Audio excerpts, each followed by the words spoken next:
welcome. We're going to go through talking about creating your motivational statement. It seems to be one of the most popular and one of the most powerful ways in which students are taking their motivations and finding ways that can help them articulate it and showcase how these things are valuable.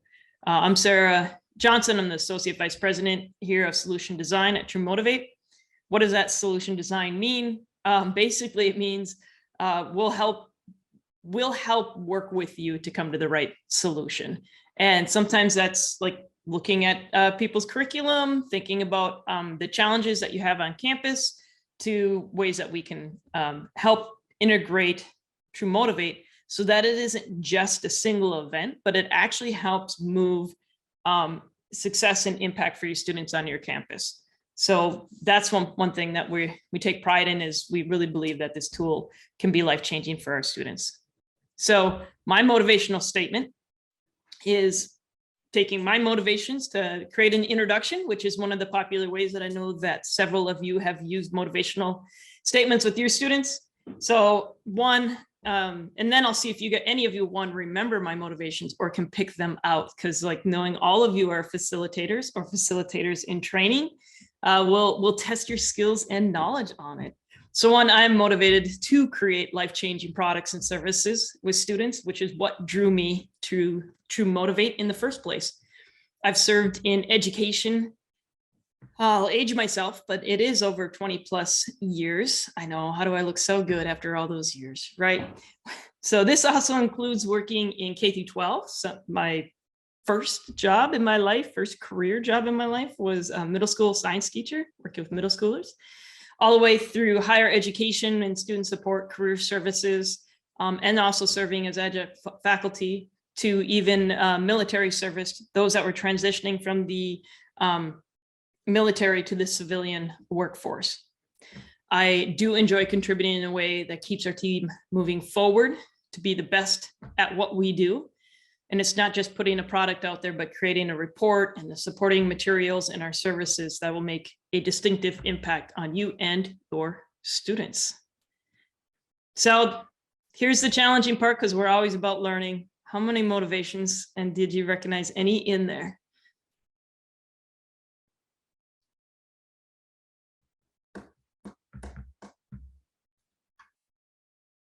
You can actually put on your mic too, but yes, make an impact is one of them. Thank you. That was in the chat. Anybody else? And if you know me, there's probably just a few motivations that are in there.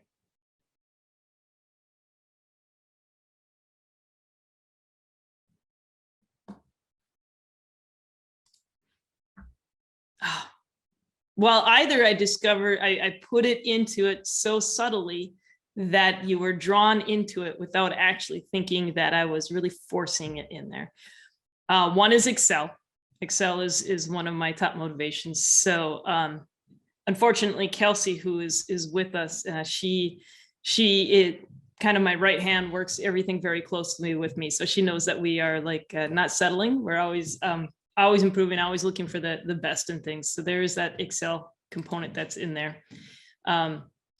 In the way that we work. And there is a collaborative part in the way that I talk about bringing and moving my team along. So those are some of the motivations I think that I tried to call out in my motivational statement.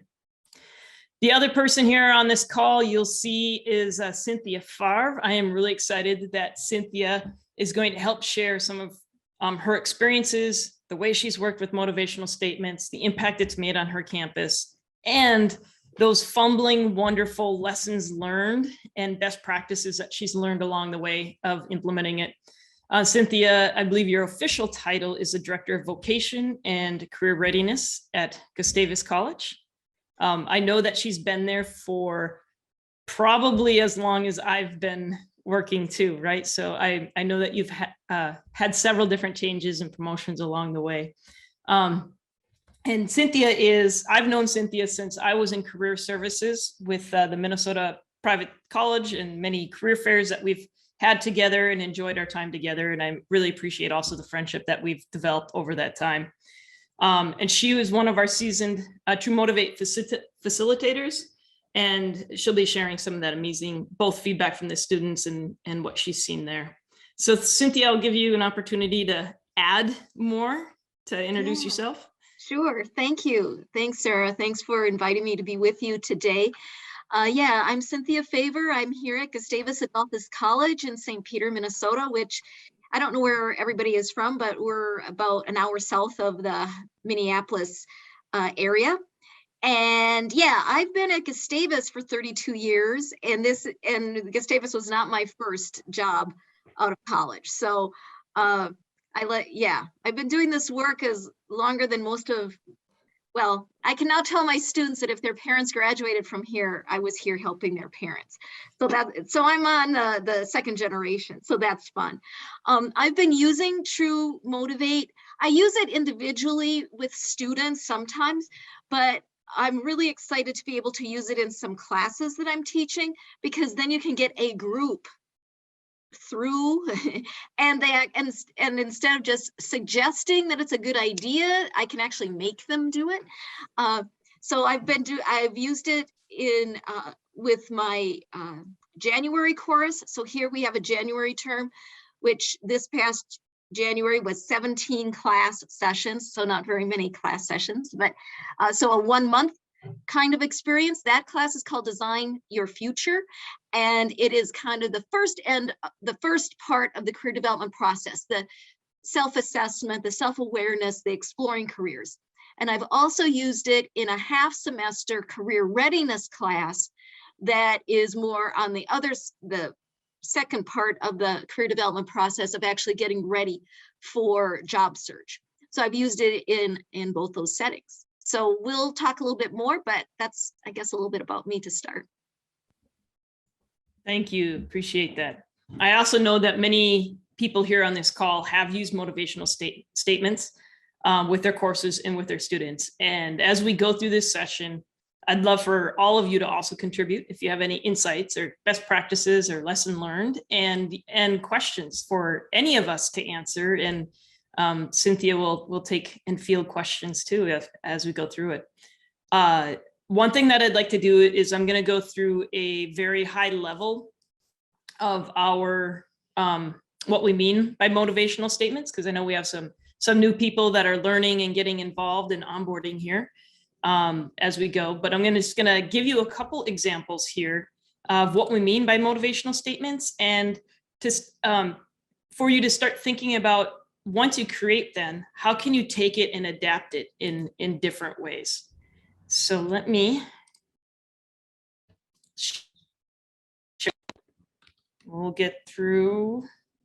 Where are we? Here we are. Cynthia's picture.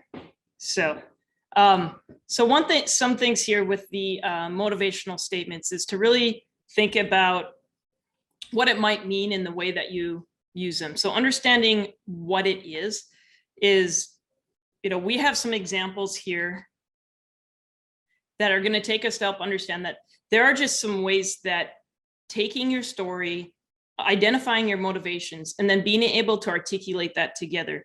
These are just wonderful ways to create a foundation of what does that combination look like, and what does it mean to be unique and create this authentic you, so that we can articulate them and use them in different scenarios. And so those might include resumes, profiles, like your handshake profiles or your LinkedIn learning LinkedIn learning. I'm a LinkedIn learning fan, but your LinkedIn profiles. And then I have interviews in both the way that you can express yourself in interviews, and also in ways that you can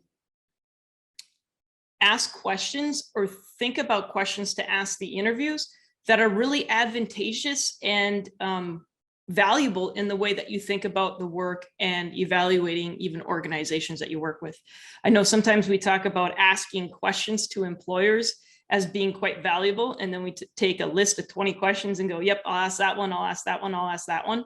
But they're just really asking a question, and it isn't that meaningful on the reception. But when people start to understand, like, that interview is really kind of a two-way interview, and here are some great questions to help you understand if you really are going to flourish in this space. So I want to show you a couple of those examples, and then we're going to come back to them that have been made in class. Now, in all fairness, the statements are all from Cynthia's class. I just like to have pictures. So I'm going to admit these are not the pictures of the students that go. These are just like stock footed pictures. So I have to like be clear on that. I just like pictures though. So, but these are, if you look at them, and we'll come back to them, I'll just leave them up on the screen if you want to read them. When we think about when I was in career services and I think about bringing a student into my office and I'm like, well, tell me a little bit about you. What are things you enjoy doing? How do you like to work? Like usually it was, I don't know. I don't give anything. I don't think I know what I want to do. And it took me like 20 minutes to draw that out of them. And then to think that in a class period, that you could come up with some really strong, powerful ways where students can not only articulate what it is they enjoy doing, but also the value that contributes to the world and the impact and the projects and the things that they have around them, I think is quite powerful to look at that. So my high level overview is going to be this example. How do you take a story and put it into an impactful statement? And so I'm going to give you a video and show you a quick video of one of the characters I identify with from Friends. And the reason I say that is because it's Monica Geller, and you already know one of my top motivations is excel, but another one is organize. So I'm going to share this with you, and then hopefully the sound should work. Hey, oh, I'm so glad you're home. I thought tonight we could finally organize these photos. Oh, thank God. Finally. Okay, I've broken them down into categories, okay? We have holidays, birthdays, candids. And then what I've done is I've cross-referenced them by subject, right? So if you're looking up, let's say, birthdays and dogs, you get photo 152. Okay, I realized that was like playing two at once, was it not? For you. So I don't know if I have another way to get that to work a lot better. Let me see if I can, so my apologies. It's a technical thing.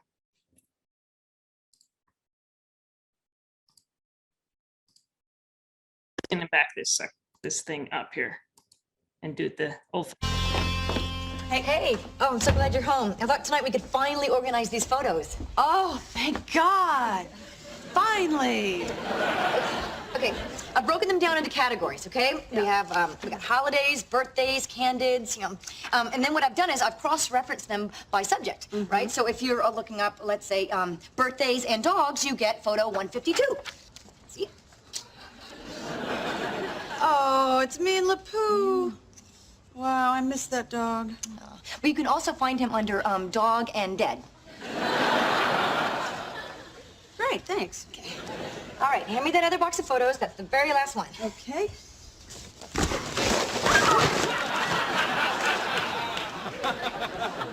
Oops. All right, so I hope you're able to see that one. So that clip I use because that really kind of gives me one personality, but also the way that Monica likes to work. So this is how I envision.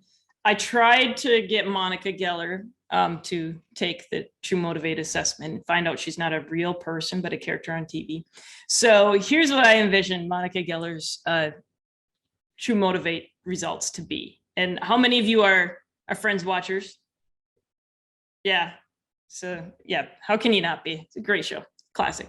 So when I go through this is where when you're working with your motivational students, one of the things we do is just go through the characteristics, the contributions, the definitions, and find out what resonates with you. And when you have your students go through those particular areas, you might find that one, Monica Geller definitely is a bring control type of person in the way that they just want to have decision-making authority on the work that they're doing. You might also find in her contribution, like where are some things that are really valuable? And she's the type of person that will bring attention to details and make sure that things are in orderly all the way down to those particular details. The other place you can also find is in the definition. So one of those is just, if you've ever seen her in any of her episodes, she's actually a very competitive person. She wants to excel at everything she does. And when she doesn't excel, it's very frustrating for her. How many Thanksgiving episodes have we watched with Monica having the need to excel? So I would imagine that Monica Geller's motivational statement, taking just even those phrases right there. Just Did you guess organize, bring control, and excel as any of her top evidently, motivations? I have. Look at this. Now I see my problem. You'll also know I created a video around this. So so my apologies. These three that I took out of there alone, I created a motivational statement out, which I put to Monica Geller. So think of someone who is motivated to take charge and bring things in order, and they enjoy contributing in a way that brings attention to detail and places things in orderly ways, and so that they can create the best system for everyone to use. To me, that describes exactly the story. We also know there's a shadow side. Sometimes it can go to an extreme that might cause difficulties for people around, but you can see where that can be valued and appreciated in those spaces. So as I come back here to this area, which I'm going to jump up, we can see that it's almost more simpler than we think to get students to get to a motivational statement. Showing a motivational statement and telling somebody to create this for yourself can be very daunting and overwhelming. But then when you break it down into a formula and start with that base formula, and then you can get creative and apply it in different ways. So I'm gonna fix my PowerPoint, which was created for a video that evidently is advancing and creating sound on itself real quick. But Cynthia, so when I'm going to throw up your slide in a minute, but when you've created these for your students, can you tell me that I'm more about the feeling of the students from the start to the feeling of the finish of that class time of creating that? Like what did you see the students experiencing? Yeah. I think at the beginning, there's a sense of confusion that like, we're going to do like, what am I doing? And because as we know, one of the most challenging things for students to do is to be able to talk about themselves in ways that are more descriptive. Like usually they'll just fumble around with language. So what I see at the beginning is people being like, what? Now you want us to do what? And a lot of that. But then if you can get them to kind of like settle down, folks, and just, we're going to walk through it. We're going to do it step by step. I think that's what helps them. I do think that it helps to take some time to actually go back to this page that Sarah was showing and have them read through and circle, underline, in some way highlight those words, those statements that particularly resonate with them. I do tell them not to worry. Like if they read something on this page and they're like, well, that doesn't seem like me. That's okay. Don't circle it. And then, so then we can focus on the ones that do particularly resonate. And then I encourage them, because the handout said this, so I kind of have done this, is ask them, rather than working with all 5 motivations, to pick 3. Again, sometimes if we just make it a little less to work with, it helps. And then look at the language in each of those 3 that they've selected. So, and then as Sarah said, the formula really helps, because then they're not having to generate it themselves.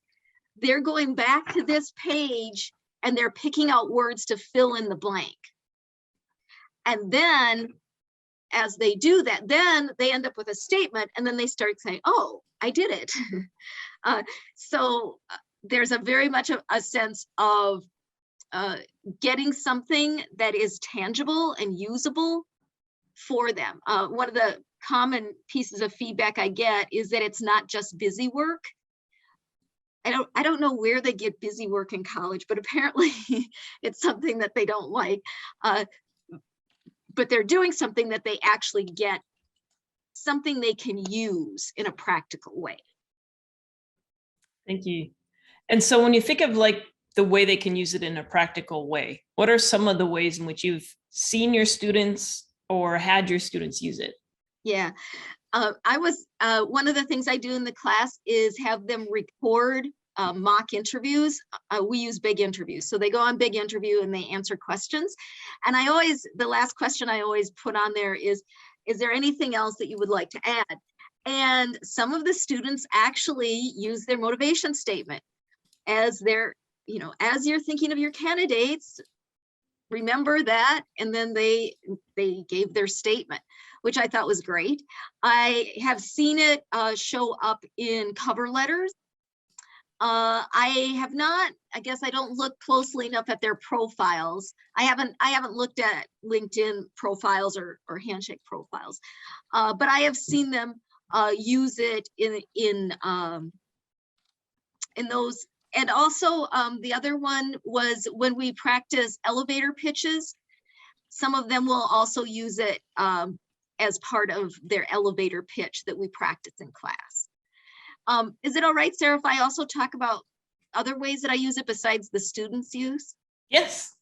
So one of the things, so I ended up with these 25 statements, and I asked the class and they said it was all right. I did not put names on it, but I just took the statements and I messaged those out to the student life division as sort of an educating us about who our students are, kind of a get to know our students and what they're thinking about. I think that sometimes in student life, we get a little bit bogged down with all the students who have issues, concerns, challenges. And boy, when you read some of their motivation statements, you're like, oh, these are individuals who are really trying to do good in the world. And I found it encouraging and inspiring. So I used it that way too, to send it out and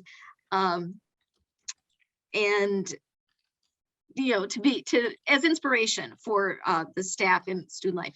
And also, Sarah, I may have forgotten cover letters. It's another place where I sometimes will see the motivation statement appear. That's fantastic. Yeah.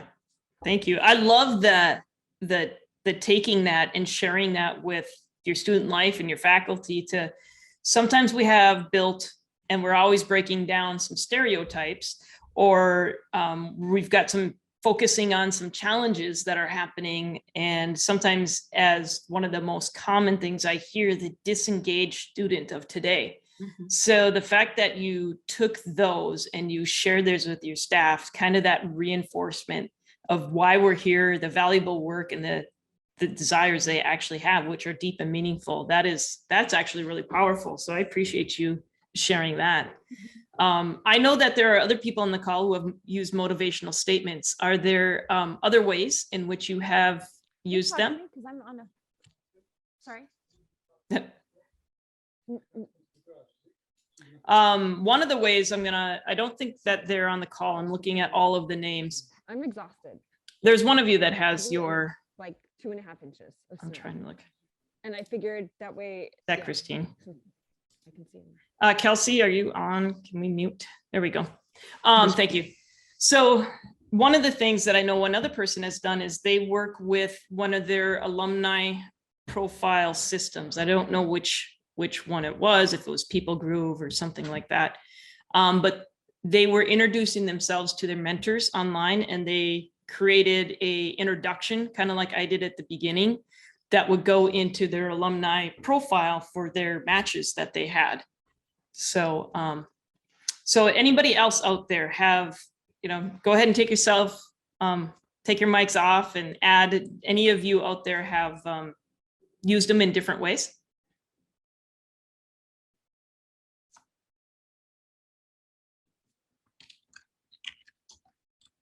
That weren't used? Okay.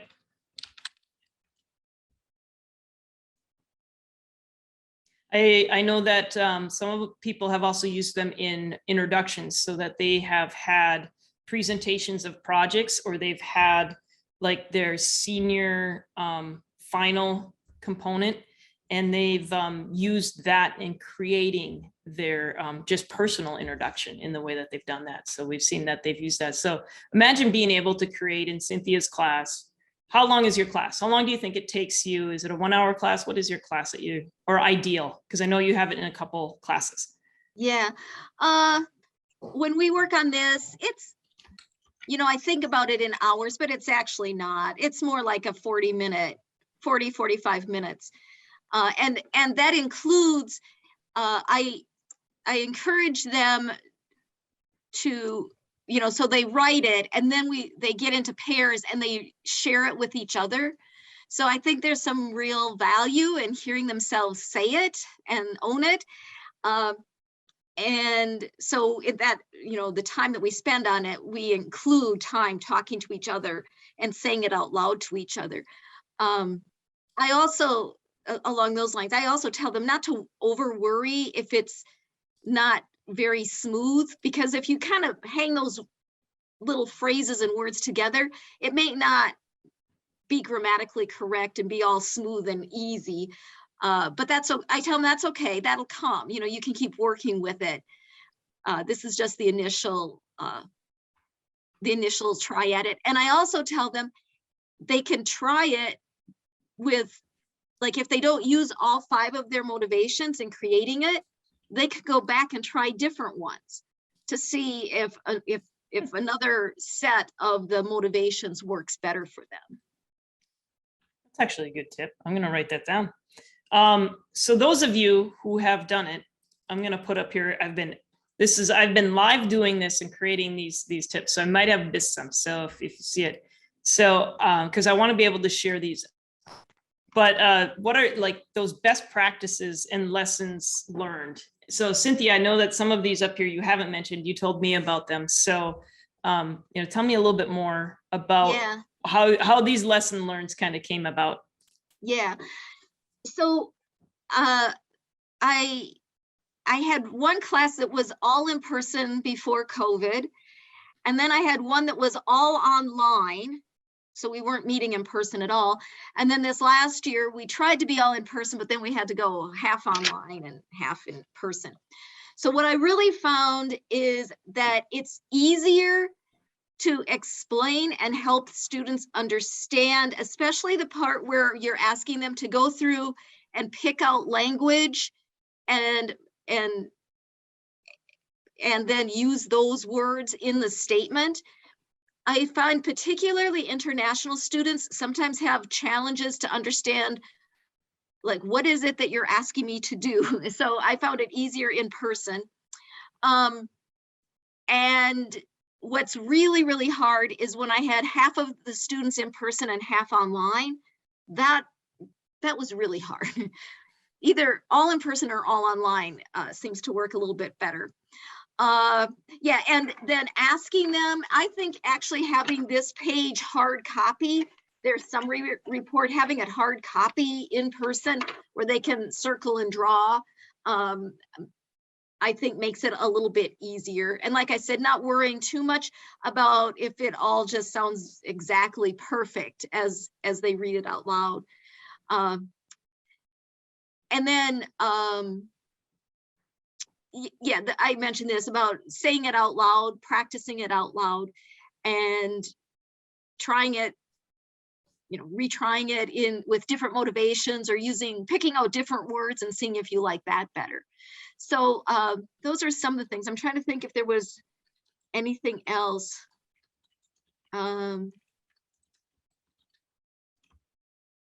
Yeah, I think those were some of the main things.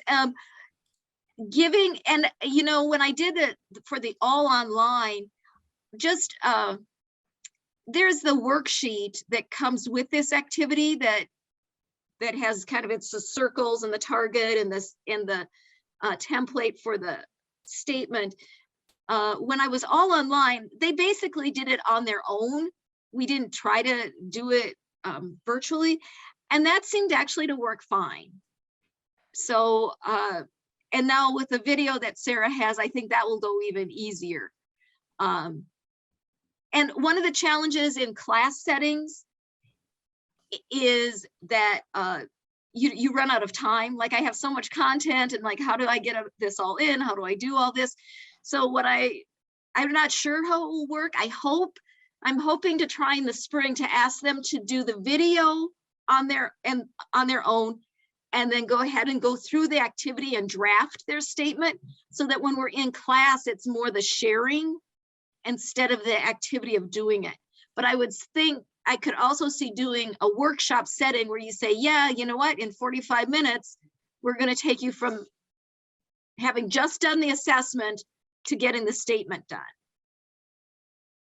So I could see it both ways. Yeah. Thank you. And the video that she's referenced, I'm going to share some bits of it and direct you to it in a moment. I know that some have come through like a student debrief session, and then they break, like even right now, some people are, well, we have like a 2-week break because we have a spring break in the middle. And I want them to create this motivational statement on their own, so that when we get to class, we talk about adapting it for resume bullets or using it in the way that we think about culture and fit and all that.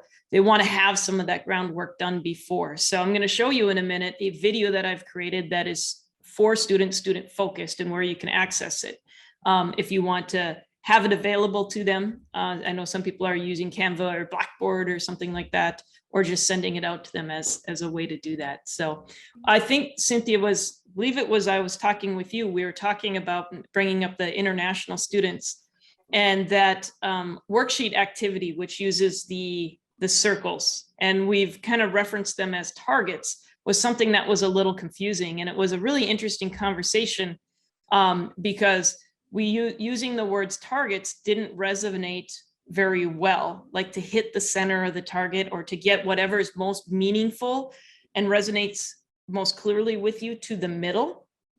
It just didn't resonate as well. So if you use the language like to the core, to getting to the center or the core or the middle piece of yourself, that resonated, I think, a little bit more. So that was, just one of those learning things that we have is just some of the common language or even ways that we've used to describe like getting on target was not that common language for them to grab around. So I remember that was an interesting conversation too. So those are some of the differences. Can I jump in on that? Please. So I had 2 things. We've done that similar activity a lot in classes as well. And you described it so perfectly. It's like deer in the headlight when they first get the instructions, like I have no idea what we're doing. And it seems like it's overwhelming. And then you kind of get through it and they're like, this turned out so cool. And you do have to play with the grammar of it. And Kim and I actually work it together, and she loves the circles and the targets, and I'm a list person. So I kind of have to write mine out and list and then pick and choose the language I like. And then both of us actually did about 3 different statements so that you could see how they change dramatically, but say very similar things. So I have collaborate with mine, but when you use the different wording with collaborate, it changes your statement quite a bit. So it's really fun for us to read the statements that we've come up with and say how different you might use them in different situations or things, but they're not exactly grammatically as the exercise shows. So they could see a little bit of how we twisted them. So I just wanted to add those couple things from our experience.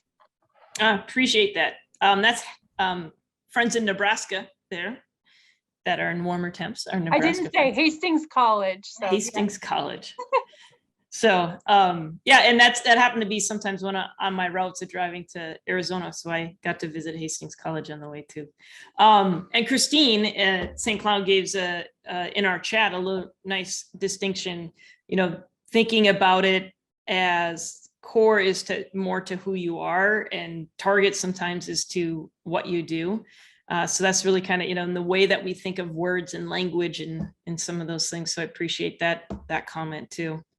So the other part that just Carissa going off of that is that's understanding that we're really trying to get to the uniqueness and the person to see who uniquely they are and purposed in that way. So you might have collaborate in the same as somebody else, but you might have collaborate and be unique, or somebody might have collaborate and do it right. And they might all like to work together. And the interesting about collaborate is to value what your your team and the things that other people bring in. So the be unique person might want to go off and do all these creative designs and test and trial a lot of different things. And it might seem at contrast to the person who might want to do it right. It has to be in an orderly way, and it has to be meeting these high particular standards. But as we know, life is messy, and it works really well sometimes because they might work really well together. That now we're looking for a creative design that meets these really high standards of implementation, and they're both valuing what potentially they can bring into the work and the way that they look at how that's being done. But then what they're also seeing is they might have some motivations or a motivation in common, but they're still a unique individual. Because you have one in common, you're not all in the same box. Because you have a motivation in common might be that a common way or value that you have, but you still might be very uniquely distinct in the way that you describe yourself, in the way that you approach your work and the goals that you're striving to achieve.